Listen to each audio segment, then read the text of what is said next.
तो गुजरात में कल भूपेंद्र भाई पटेल मुख्यमंत्री पद की शपथ लेने जा रहे हैं। उनके साथ नया मंत्रिमंडल भी शपथ ले रहा है। इस बीच बीजेपी ने गुजरात की जीत के बाद आगामी 2023 के चुनाव पर भी कमर कसना शुरू कर दिया है। गुजरात की ऐतिहासिक जीत के बाद क्या बीजेपी गुजरात फॉर्मूले को लेकर आगामी चुनाव में उतर सकती है? क्या कहते हैं राजनीति के जानकार? देखिए ये खास रिपोर्ट।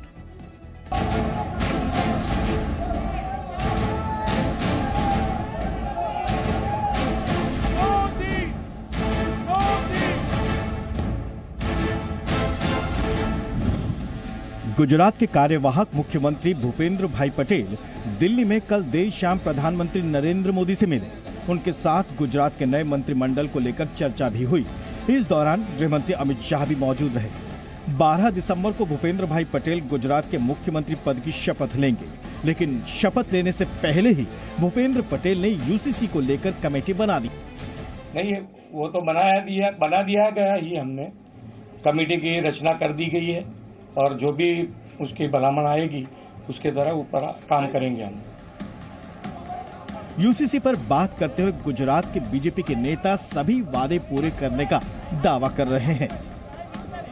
हमने पहले भी कहा था कि यूनिफॉर्म सिविल कोड यहाँ लागू करेंगे, उसके लिए कमेटी भी गठन की थी, तो उस पर तो काम होगा ही। लोगों ने इतना प्यार दिया है तो निश्चित रूप से स्ट्रांगली काम करेंगे। भूपेंद्र जी खूब अच्छी सेवा करेंगे और जो हमने वादे किए थे उनको पूरा करेंगे।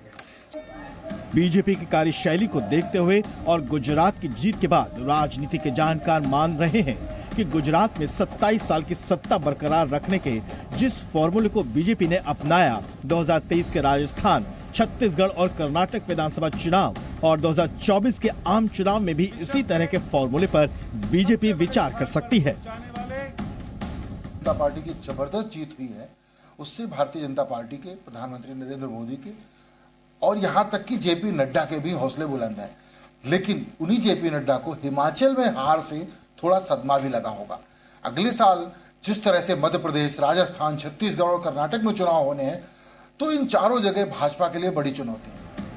आपको बता दें कि गुजरात में चुनाव से पहले बीजेपी ने कई अहम फैसले लिए थे, जिसके तहत सितंबर 2021 में सीएम समेत 22 मंत्री बदले गए। चुनाव से एक साल पहले मंत्रिमंडल में बड़ा फेरबदल किया गया।